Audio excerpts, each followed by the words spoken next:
नमस्कार, बुलेटिन में आपका स्वागत है। आपके साथ मैं हूं जीनत सिद्दीकी। शुरुआत करेंगे खबरों की। अयोध्या विवाद पर सुप्रीम सुनवाई है आज। राम जन्मभूमि मामले में आज सुनवाई होनी है। 5 जजों की संविधान पीठ सुनवाई करेगी। कोर्ट ने बनाई थी मध्यस्थता के लिए टीम। 3 लोगों की टीम है सुलह का निकाल रही है रास्ता। आज पता चलेगा कि मध्यस्थता में हुआ क्या है।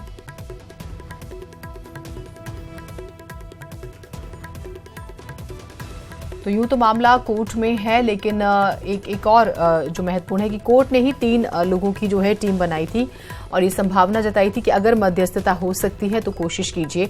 आज जो है रिपोर्ट सौंपी जानी है। देखिए उसमें क्या कुछ बात हुई और क्या निकलता है रास्ता, ये उतना ही दिलचस्प रहेगा और इस पर हमारी नजर जो है दरअसल लगातार बनी रहेगी। तो आज सुप्रीम सुनवाई में क्या कुछ बातें मध्यस्थता को लेकर कही जाती है, क्योंकि जब आम लोगों के बीच में बातचीत होती है और हम पॉलिटिकली इंटेंशंस को भी जब समझते हैं बारीकी से, तो वहां पर मध्यस्थता को लेकर तो कम से कम किसी की रजामंदी नजर आती नहीं है। तो यहाँ पर इस टीम ने किस तरह से बातचीत की है, किन लोगों को शामिल किया है, क्या रिपोर्ट्स बनाई हैं, उनके बेसिक क्या रहेंगे, क्या आधार हैं, वो जो है यकीनन दिलचस्प रहेंगे जानने।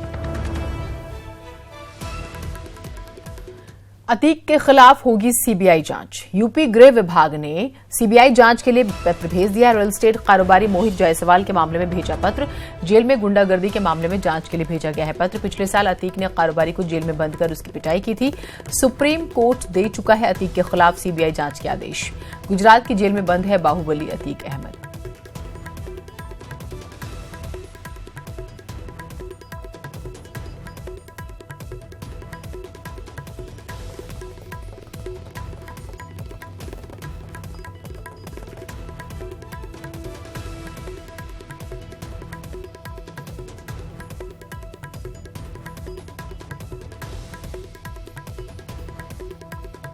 तो व्यापारी के साथ मारपीट का मामला सुप्रीम कोर्ट जो है जांच के आदेश दे चुका है। अब देखिए ये मामला भी उतना ही महत्वपूर्ण है। एक तरफ इलेक्शन लड़ने की बात भी सामने आई, पर्चा दाखिल करने की। खैर ये दूसरा प्रकरण है। अतीक के खिलाफ सीबीआई जांच होगी। यूपी गृह विभाग ने सीबीआई जांच के लिए पत्र भेज दिया है। दरअसल रियल एस्टेट कारोबारी मोहित जायसवाल के साथ अतीक अहमद की गुंडागर्दी जो है वो चर्चा में रही थी। मारपीट का मामला दरअसल सामने आया था। हम आपको टीवी स्क्रीन पर 3 तस्वीरें दिखाते हैं। पहली तस्वीर सीएम योगी आदित्यनाथ की है, जो गोरखपुर, सिद्धार्थनगर, संत कबीर नगर में जनसभाओं को संबोधित करेंगे और बीजेपी प्रत्याशी रवि किशन, प्रवीण निषाद और जगदम्बिका पाल के लिए वोट मांगेंगे। दूसरी तस्वीर कांग्रेस महासचिव प्रियंका गांधी की है, जो सिद्धार्थनगर, भदोही, बस्ती में जनसभाओं को करेंगी और कांग्रेस के प्रत्याशियों के लिए वोट मांगेंगी। तीसरी तस्वीर में आप देख रहे हैं डिम्पल यादव, जया बच्चन और पूनम सिन्हा को, जो आज प्रयागराज में गठबंधन प्रत्याशी के लिए वोट मांगेंगी, रोड शो करेंगे।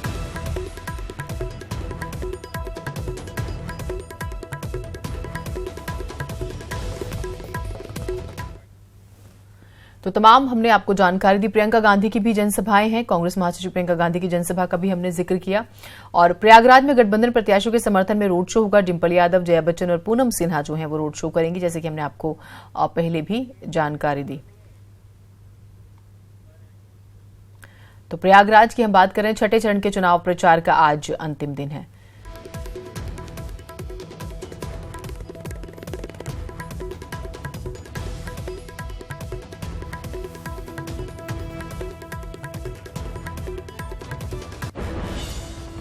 तो सीएम योगी की जनसभाओं के बारे में आपको जानकारी दें। गोरखपुर, सिद्धार्थनगर, संत कबीर नगर में जनसभा और प्रवीण निषाद, जगदम्बिका पाल और रवि किशन के लिए वोट मांगेंगे। प्रियंका गांधी की जब जनसभा की बात करते हैं तो सिद्धार्थनगर, भदोही, बस्ती में प्रियंका की जनसभा है और प्रयागराज भी जा सकती है। और प्रयागराज में गठबंधन प्रत्याशियों के समर्थन में रोड शो होगा, जिसमें डिम्पल यादव, जया बच्चन और पूनम सिन्हा जो है फूलपुर और इलाहाबाद सीट से प्रत्याशी के समर्थन में रोड शो करेंगी। सिविल लाइन के पीटी पार्क से शुरू होगा रोड शो। प्रयागराज 6ठे चरण के चुनाव प्रचार का आज आखिरी दिन है।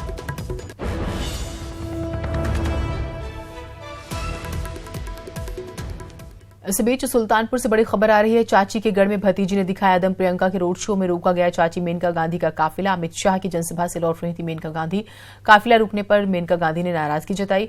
कांग्रेस प्रत्याशी संजय सिंह के समर्थन में प्रियंका गांधी दरअसल रोड शो कर रही हैं।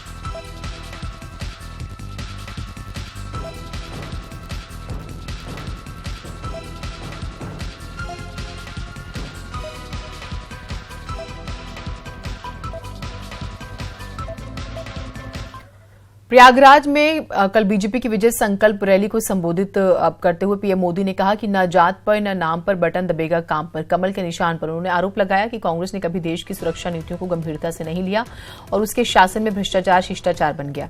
पीएम मोदी ने कहा कि सर्जिकल स्ट्राइक और एयर स्ट्राइक देश की रक्षा नीति में मील का पत्थर है। आतंकवाद और आतंकवादियों को समर्थन देना नहीं सहन किया जाएगा और आतंकवादियों को सीमा पार भी घुसकर मारेंगे। नवंबर 2016 की सर्जिकल स्ट्राइक और अब फरवरी 2019 की एयर स्ट्राइक भारत की रक्षा नीति में मील का पत्थर है। अब आतंकियों को, हमलावरों को तो यहां मार गिराएंगे, सीमा पार घुसकर भी वार करेंगे। कल बीजेपी राष्ट्रीय अध्यक्ष अमित शाह वाराणसी के गढ़वा घाट आश्रम पहुंचे। आश्रम में शाह ने दर्शन पूजन किया और गढ़वा आश्रम के पीठाधीश्वर से आशीर्वाद लिया। गायों को गुड़ और केला खिलाया।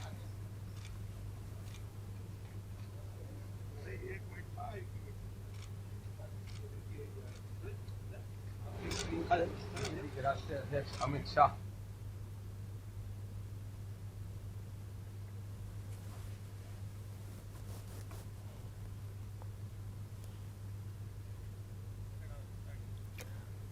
गाजीपुर में कल बीजेपी उम्मीदवार मनोज सिन्हा के पक्ष में जनसभा को संबोधित करते हुए गृहमंत्री राजनाथ सिंह ने विरोधियों पर पलटवार किया। कहा कि बालाकोट में एयर स्ट्राइक पर सवाल खड़ा करने वाली कांग्रेस को इटली की ही एक पत्रकार ने जवाब दे दिया। कांग्रेस की न्याय योजना पर सवाल खड़ा करते हुए उन्होंने पूछा कि कांग्रेस को गरीबी खत्म करने के लिए कितना वक्त चाहिए और वो पिछले 55 वर्षों में कांग्रेस देश में गरीबी क्यों खत्म नहीं कर पाई। अपने भाषण के दौरान ठेठ भोजपुरिया अंदाज में मोदी सरकार की उपलब्धियां गिनाई। कोई नहीं मानता था और मैं तो कहूंगा, सोनिया जी को भी कहूंगा, प्रियंका जी को भी कहूंगा, राहुल जी को भी कहूंगा, वह पत्रकार जो पाकिस्तान गई थी देखने के बाद लिखा है, कहा है, वो भारत की रहने वाली नहीं है, इटली की ही रहने वाली है, इटली की रहने वाली है। फ्रांसिस्का मरोना उसने लिखा है, लिखा तो उसका यही है। मैं उसकी बात बता रहा हूं, अपनी बात नहीं बता रहा हूं। कांग्रेस अध्यक्ष राहुल गांधी की दोहरी नागरिकता को लेकर दायर याचिका को सुप्रीम कोर्ट ने खारिज कर दिया। याचिका में कहा गया था कि राहुल को चुनाव लड़ने से अयोग्य करार दिया जाए। इस याचिका को यूनाइटेड हिंदू फ्रंट और हिंदू महासभा की ओर से दायर किया गया था, लेकिन चीफ जस्टिस रंजन गोगोई की अध्यक्षता वाली पीठ ने इस याचिका को खारिज कर दिया।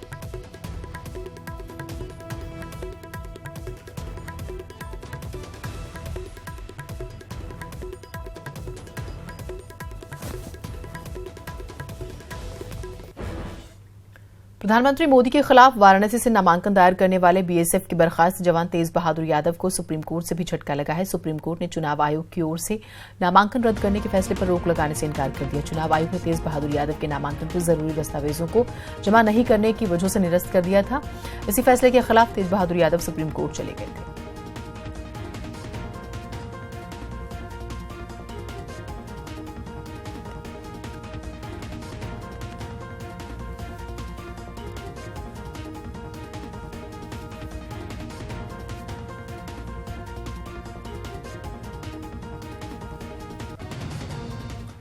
वाराणसी दौरे के दूसरे दिन कल सीएम योगी ने काशी में प्रबुद्ध जनों के साथ मुलाकात की। इस दौरान उन्होंने सरकार की उपलब्धियां गिनाई, साथ ही वैश्विक स्तर पर भारत की बढ़ रही पहचान का भी जिक्र किया। सीएम योगी ने कांग्रेस को भ्रष्टाचारी पार्टी बताते हुए राजीव गांधी, भोपाल गैस कांड और बोफोर्स तोप सौदे के बहाने कटघरे में कांग्रेस को खड़ा किया।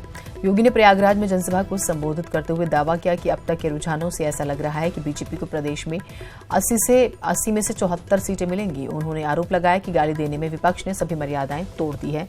ममता दीदी भगवान राम तक को नहीं बख्श रही हैं।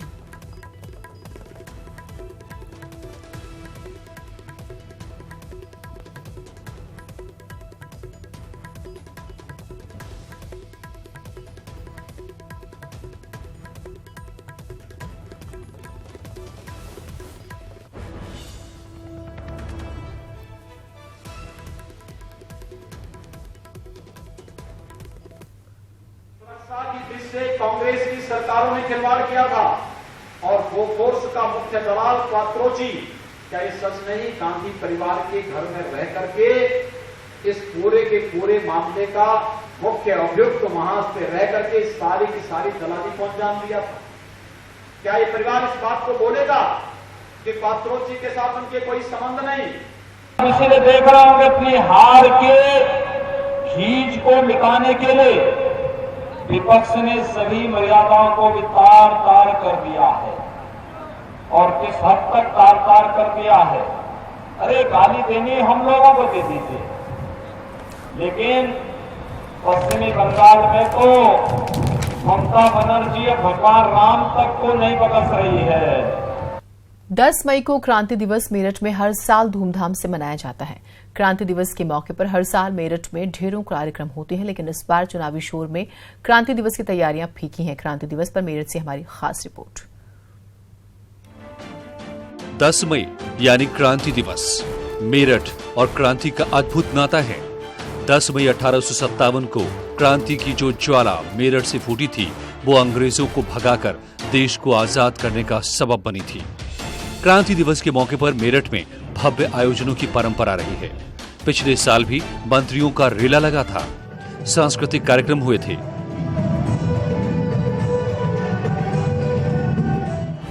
फूलों से क्रांति के उद्गम स्थल को सजाया गया था, लेकिन इस बार चुनावी साल में क्रांतिकारियों के सम्मान में भव्य आयोजन नहीं हो रहे। पिछले वर्ष भी क्रांति दिवस के मौके पर मेरठ में मंत्रियों का रेला था, लेकिन इस बार चुनावी शोर में क्रांति दिवस कुछ फीका फीका सा हो गया है। क्रांति दिवस का आयोजन इस बार भी हो रहा है, तैयारियां इस बार भी हो रही हैं, लेकिन वैसा रंग नहीं है जैसा आमतौर पर होता रहा है। कह सकते हैं कि चुनावी शोर में क्रांति दिवस फीका हो गया है। खैर, न्यूज़ 18 की टीम की तरफ से आप सभी को उत्साह और उमंग के साथ क्रांति दिवस की ढेरों शुभकामनाएं। मेरठ के औघड़नाथ मंदिर परिसर में जो भी श्रद्धालु भोले बाबा के दर्शनों के लिए आते हैं, वो क्रांति की इस धरा को नमन कर खुद को धन्य समझते हैं। काली पलटन मंदिर के पुजारी बताते हैं कि आजादी की लड़ाई में इस धरा का क्या महत्व था। कुएं पर जल पिलाते समय उनको उत्तेजित करते थे कि आप लोग गाय और सूअर की चर्बियों से लगे हुए कारतूसों को मुंह से खींचते हैं, ये गलत है, इसके खिलाफ जो है बगावत करें।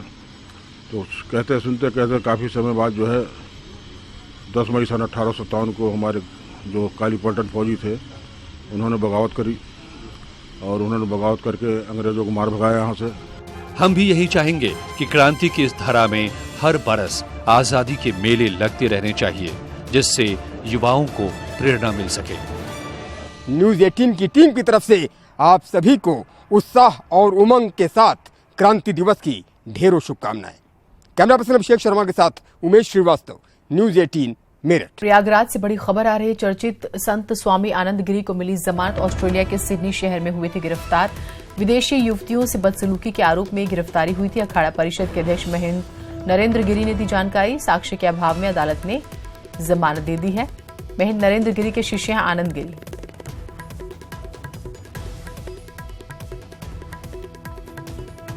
सर्वेश हमारे साथ, हमारे सहयोगी जुड़े हुए हैं। सर्वेश, क्या कुछ हुआ था? देखिए, ये पूरा मामला जो है, योग गुरु हैं आनंद गिरी, जो कि विदेशों में योग के प्रचार प्रसार के लिए जाने जाते हैं और आध्यात्मिक दौरे पर अपने जो है वो ऑस्ट्रेलिया के सिडनी शहर में थे। और 7 मई का ये मामला है, जबकि 2 विदेशी महिलाओं ने उन पर आरोप लगाया था कि उन्होंने उनके साथ अभद्रता की और मारपीट की। असाल्ट का ये पूरा मामला था और इस मामले में वहां पर उनकी गिरफ्तारी कर ली गई थी। और जब बेल के लिए वहां पर उनके अधिवक्ता ने एप्लीकेशन दी तो कोर्ट ने उसे खारिज करते हुए 26 जून तक के लिए इन्हें जेल भेज दिया था। इसके बाद से ही यहाँ पर हड़कंप मचा था और लगातार अखिल भारतीय अखाड़ा परिषद प्रयास कर रहा था कि इस मामले में उनको जमानत मिले। वहां पर दोबारा बेल एप्लीकेशन लगाई गई और ऑस्ट्रेलिया के समय के मुताबिक आज सुबह 10:30 बजे जब ऑस्ट्रेलिया में समय ठीक है। चलिए, देर से बड़ी खबर आ रही है। कार में 2 लाशें मिलने से हड़कंप मच गया। गंगनहर किनारे लावारिस कार में लाशें मिली हैं। उत्तर प्रदेश सरकार जो है, दरअसल इन कार पे लिखा हुआ है। इस कार पर एसपी देहात समेत फॉरेंसिक टीम मौके पर। थाना जानी क्षेत्र के गंगनहर का ये मामला है। तो गाड़ी के हिसाब से, अब क्योंकि उत्तर प्रदेश सरकार लिखा हुआ है तो हाई प्रोफाइल इसे माना जा सकता है।